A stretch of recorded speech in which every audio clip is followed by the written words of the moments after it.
नमस्कार मित्रांनो, मी रुपेश स्वागत करतो आपल्या या नवीन व्हिडिओमध्ये। माझ्या भारत भ्रमण यात्रेचा आज 13वा दिवस। उदयपूरला भेट दिल्यानंतर मी निघालोय जोधपूरच्या दिशेने।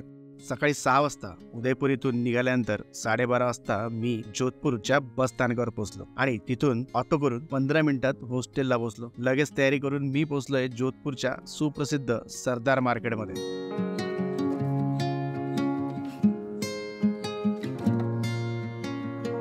सरदार मार्केटच्या मधोमध आहे हे क्लॉक टॉवर, यालाच घंटाघर सुद्धा म्हणतात। या ठिकाणी तुम्हाला सुंदर मार्केट परिसर बघायला मिळेल। शहराच्या मध्यभागी असल्याने इथे नेहमीच लोकांची वर्दळ बघायला मिळते।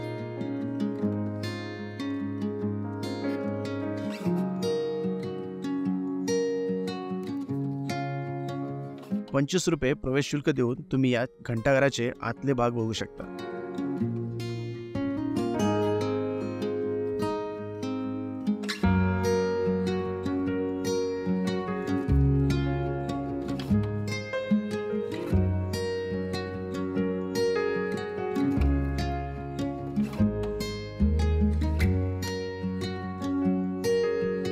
या घंटाघराचा इतिहास काय आहे या बॅनरवर नमूद केला आहे, ते तुम्ही बघू शकता।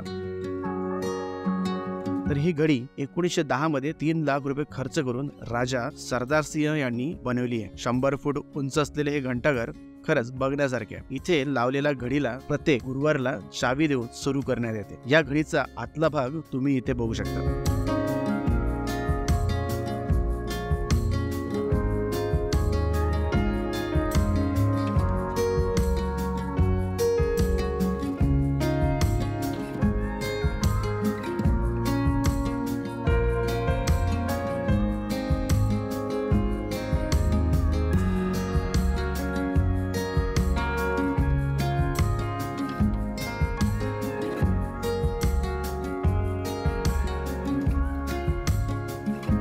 तासभर घंटाघर येथे घालवल्यानंतर जवळपास 3 वाजता मी निघालोय मेहरनगडच्या दिशेने। जोधपूरचे प्रमुख आकर्षण म्हणजे मेहरनगड। जोधपूरच्या गल्लीबोळातून चालत चालत मी पोहोचलोय मेहरनगडच्या पायथ्याशी। पायथ्यापासून परत 10 मिनिटं मुख्य प्रवेशद्वाराजवळ जाण्यास लागते।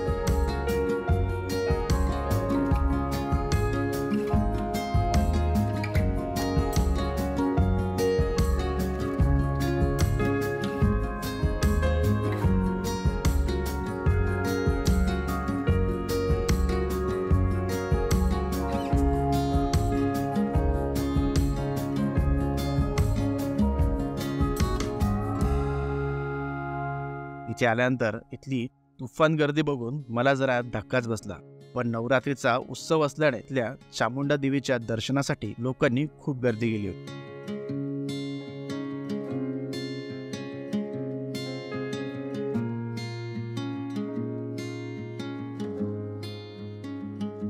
मेहरनगडला बाहेरून बघण्यासाठी कुठलेही शुल्क आकारण्यात येत नाही, पण इथल्या म्युझियमला भेट देण्यासाठी मात्र 200 रुपये प्रवेश शुल्क आकारण्यात येतो। मेहरनगडची भव्यता बघून मी आश्चर्यचकित झालो, कारण 1459 मध्ये राजपूत राजा राव जुदा यांनी या गडाची निर्मिती केली होती आणि आजही त्याची भव्यता टिकून आहे। चला तर बघूया पुढे काय बघायला मिळते।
नवरात्रीच्या निमित्ताने हजारोंच्या संख्येने भाविक चामुंडा माताचे दर्शन घेण्यासाठी इथे जमले होते आणि इथला भक्तिमय वातावरण बघून मन प्रसन्न झालं होतं.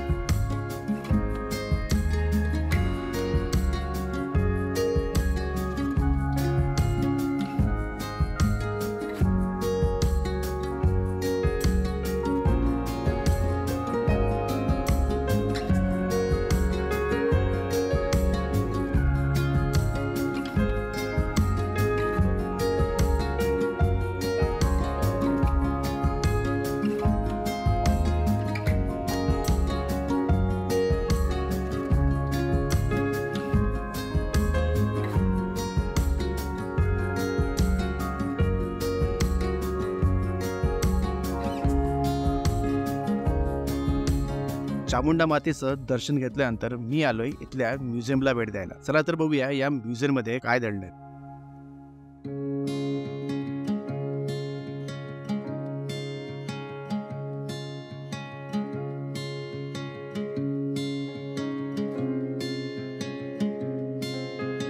इथे तुम्ही 15 ते 19व्या शतकातील पालख्या बघू शकता आणि यातील काही पालख्या तर चक्क सोन्याच्या कलाकुसरी करून बनवल्या आहेत.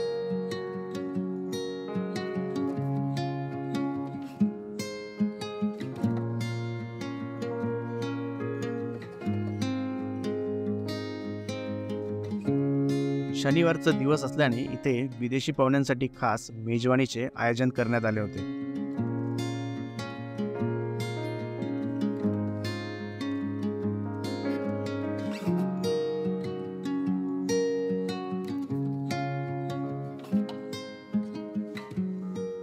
आत प्रवेश केल्यानंतर इथे विभिन्न प्रकारचे चित्र बघायला मिळतील.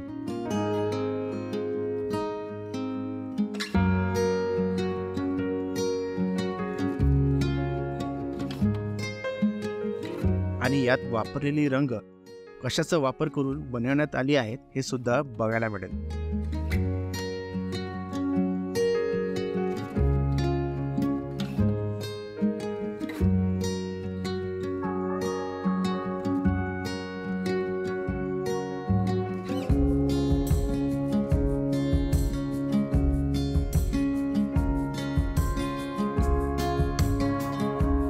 आणि 4 ते 5 माळ्यांमध्ये हे म्युझियम बनवलं आहे. चला तर बघूया आणखी काय बघायला मिळतं आपल्याला.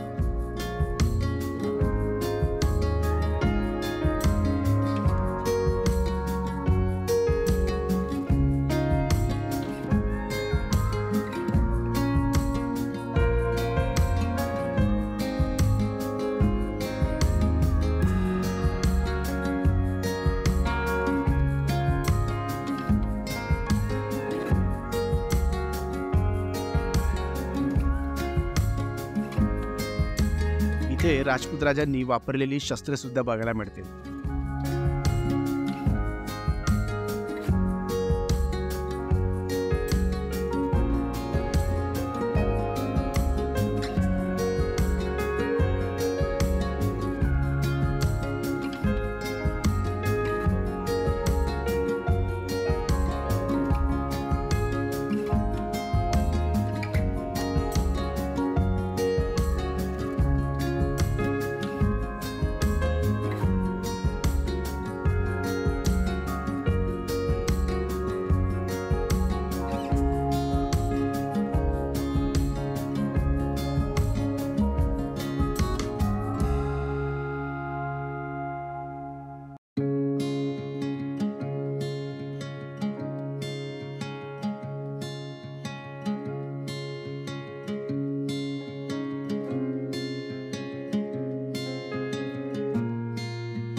अँटिक शस्त्रे व बंदुका बघण्याची मजाच वेगळी आहे. आणि हे बघितल्यानंतर इतिहासातील ऐकलेल्या काही गोष्टींची पण आठवण झाल्याशिवाय राहणार नाही.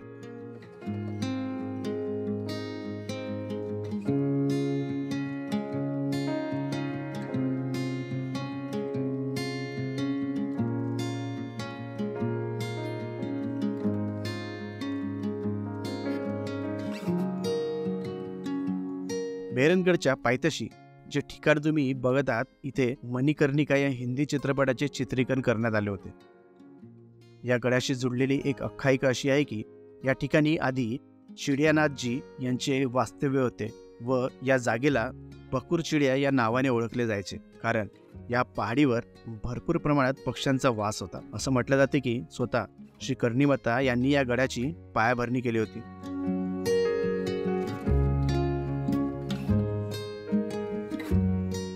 सूर्यास्ताचा आनंद घेत मी 6 वाजता मेहरनगडच्या बाहेर पडलो.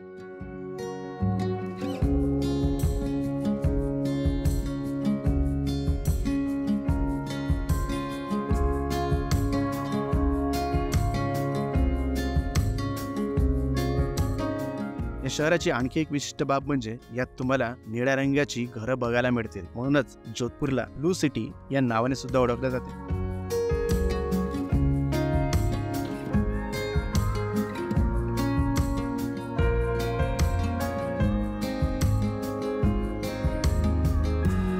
तर कसा वाटला व्हिडिओ? आपल्या प्रतिक्रिया नक्की कळवा व लाईक आणि सबस्क्राईब करायला विसरू नका. एक दिवसाचा अवकाश घेऊन मी परत 14व्या दिवशी जोधपूर मधील उमेद भवन पॅलेसला भेट देण्याचे ठरवले.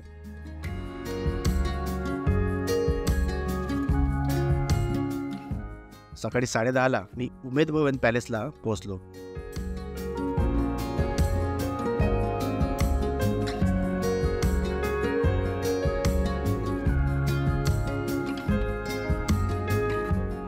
₹60 प्रवेश शुल्क देऊन मी पॅलेसच्या दिशेने निघालो.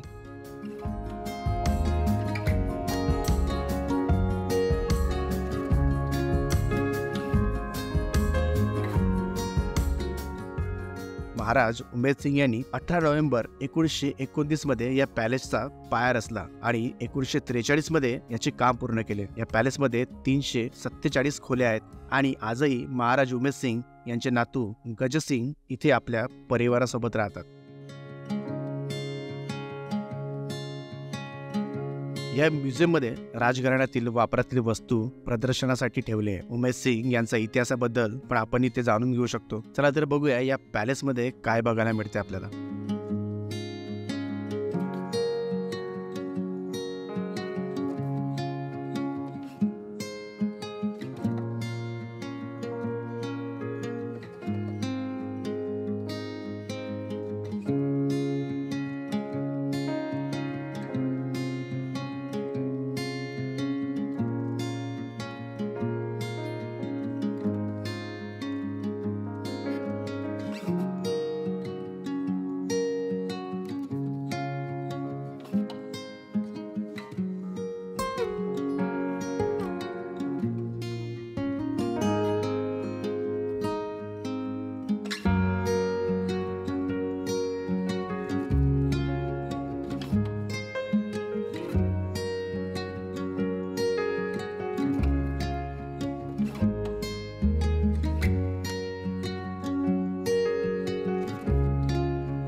पॅलेसच्या विरुद्ध दिशेला इथे अँटिक गाड्यांचा कलेक्शन आपण बघू शकतो.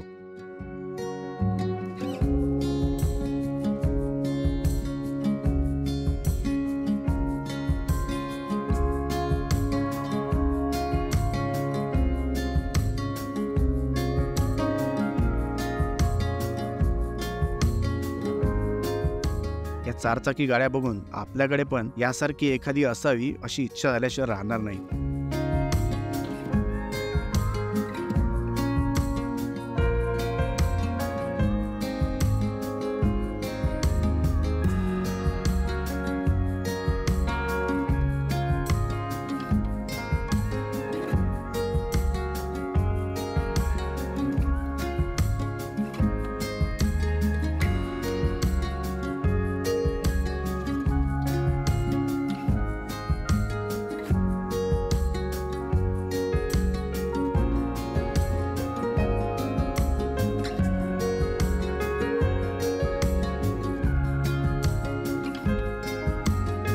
रोल्स रॉयस आणि BMWच्या अँटिक गाड्या बघून मी पुढे निघालो.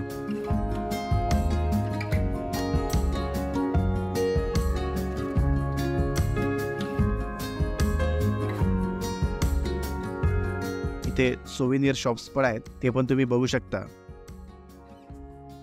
तर जोधपूरची यात्रा संपवून मी परत हॉस्टेलकडे निघालो. चला तर परत भेटूया पुढच्या व्हिडिओमध्ये. जय महाराष्ट्र.